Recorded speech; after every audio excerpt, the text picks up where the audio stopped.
Hello everyone, I'm the Masked Analyst. There have recently been several instances of flagging and account suspensions that I want to comment on. But first I want to review once again why it is important for YouTube to be very careful to avoid suspending accounts inappropriately. There's something special about YouTube. YouTube is amongst the 5 most popular sites on the internet. And if you want to voice your opinion in the marketplace of ideas by making a video, then YouTube is a place you have to be. More importantly, YouTube is a place where our senators and representatives hang out.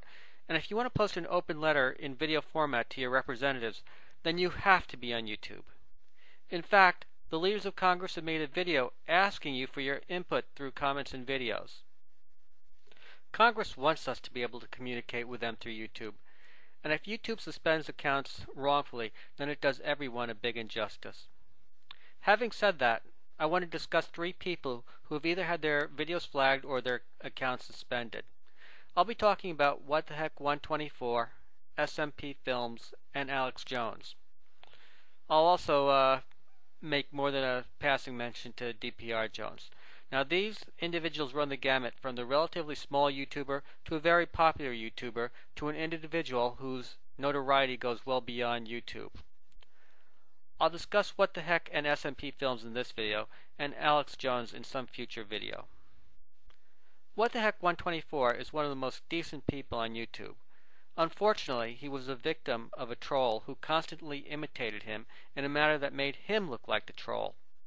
I'm speculating here, but apparently he was flagged by people who thought he was a real troublemaker, and YouTube suspended his account because they mistook him for the person who was imitating him.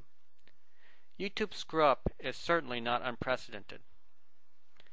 I'll post a link in the sidebar to What the Heck 124's new account, and if anyone wants to subscribe to him, please go ahead and do so. Now, as I mentioned, this screw-up on involving What the Heck 124 is hardly unprecedented. Last year, a user named Thoughtblock stole 5 videos from Sheldonwh. Sheldonwh sent a DMCA notice to YouTube demanding that the videos stolen from him be taken down. Instead of removing Thoughtblock's stolen videos and closing Thoughtblock's account, YouTube suspended the wrong account. That's right. They suspended Sheldon's account. He was the guy who made the videos, and he was the rightful copyright owner. YouTube eventually restored Sheldon's account, but to this day they haven't suspended Thoughtblock's account. Unfortunately, for whatever reason, Sheldon has set most of his videos to private, so you can't see exactly what happened. But I made my own video documenting this incident at the time, and I'll post a link in the sidebar to it. More recently, Daryl Horner received death threats on YouTube. Horner made a video response challenging the guy who threatened him. YouTube's response? They gave Horner a 2-week suspension. They suspended the victim of the death threat and not the person who made it. I'll post links in the sidebar to a video by HappyCabbies who documented this incident. And on April 1st, VenomFangX made a video asking people to give him money for his ministry. He promised to give anything he received over $500 to the Sick Children's Hospital in Canada. He later made videos weaseling his way out of this pledge. I think it's fair to call what he pulled a bait-and-switch scam. And DPR Jones made a video exposing this scam. What did YouTube do? Did they give DPR Jones a reward for helping them keep a scammer from using their site to get money from donors under the pretense that much of it would go to a specific charity? Of course not. They removed the video exposing VenomFangX and gave DPR Jones a 2-week suspension for his good deed. I'll post links in the sidebar that you can use if you want to find out more about this incident. Unfortunately, YouTube wasn't content with wrongfully giving DPR Jones a 2-week suspension. Today they suspended him for good for the video entitled 20 Questions for Frank Retard. Admittedly, DPR Jones wasn't very polite in this video, but surely this is not worth a full suspension. I'll post links to a copy of the video that got him suspended, as well as a video announcing his suspension in the sidebar. So we have plenty of evidence that when it comes to protecting YouTubers from unjust treatment, well, YouTube just does a sloppy job. Corey Mr. Safety from SMP Films just had a couple of videos flagged for inappropriate content. The videos weren't removed, but YouTube did change their status so that only those who declared themselves to be over 18 could watch them. Now, Corey isn't too happy about this because he's a partner, and when partner videos are flagged and moved to the over 18 category, they no longer make money on their videos.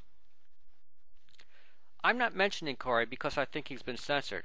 I wouldn't really call what happened to him censorship, since his videos are still up.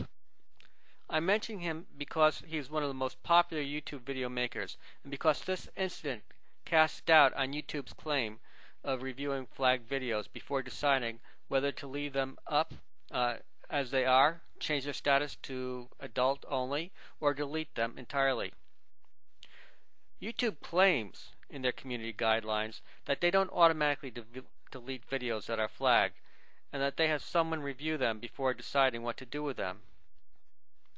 Presumably, YouTube wants us to believe that this is a safeguard that they use to prevent our videos from being removed by false flagging.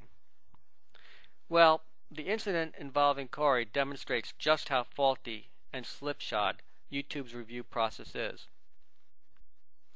Corey has started a new channel called Inappropriate Films, which he uses to post his edgier videos, and he has reposted the two videos that I'm about to discuss in his new channel.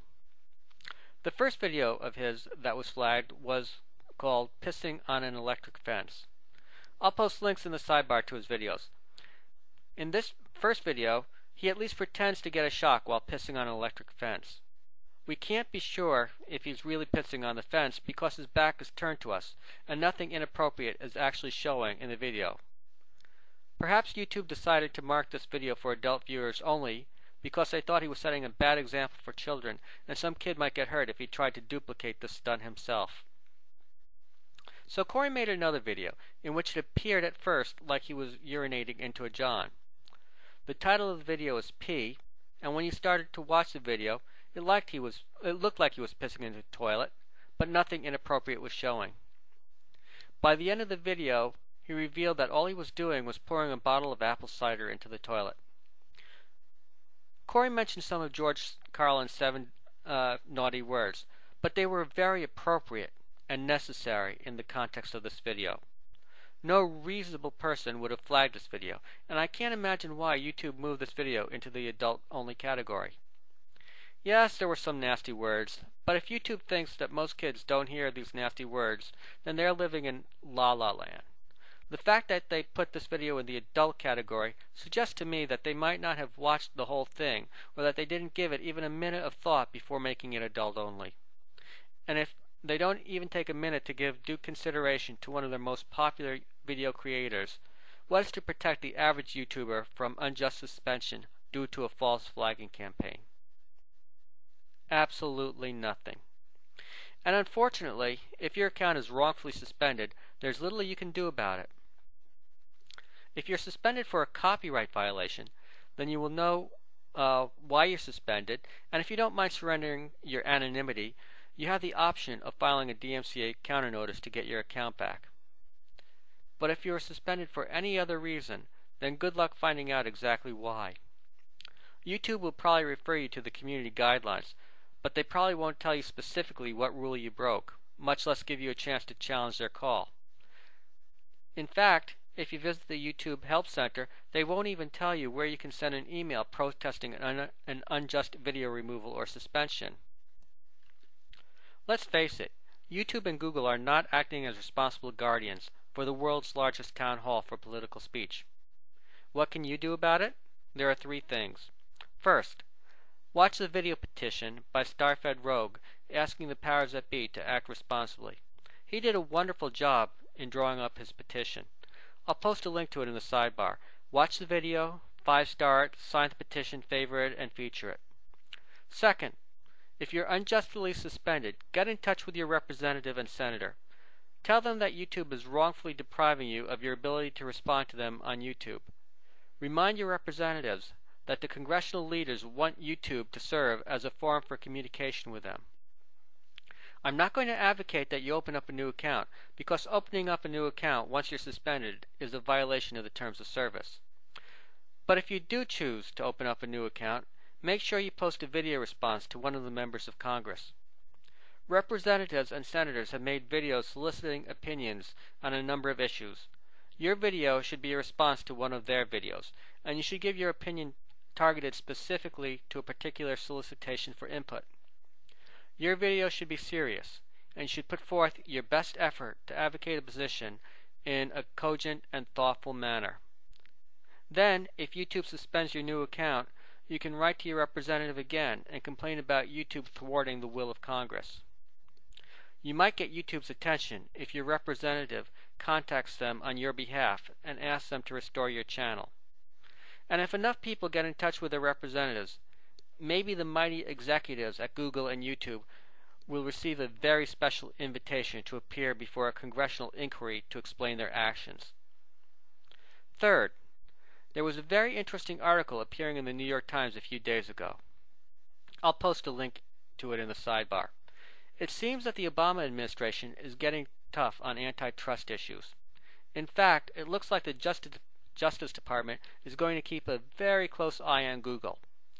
The gist of the article is that probably nothing will happen to Google because most of their services are free.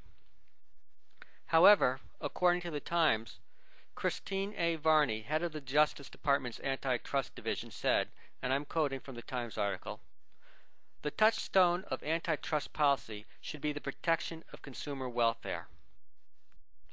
Though we do not qualify as consumers in the traditional sense, some of us devote many hours into making our videos.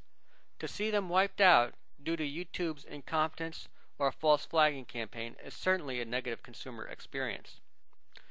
More importantly, to be wrongfully told that we have no right to participate in the only place where we can address our congressional representatives in video format is an outrage. If enough people complain to the Justice Department, then maybe, just maybe, this will be something they will keep in mind when considering whether to allow Google to make their next big internet acquisition. YouTube has made it clear that they do not want to hear complaints from us about wrongful video removals and suspensions. If that's the way they want it, well, so be it.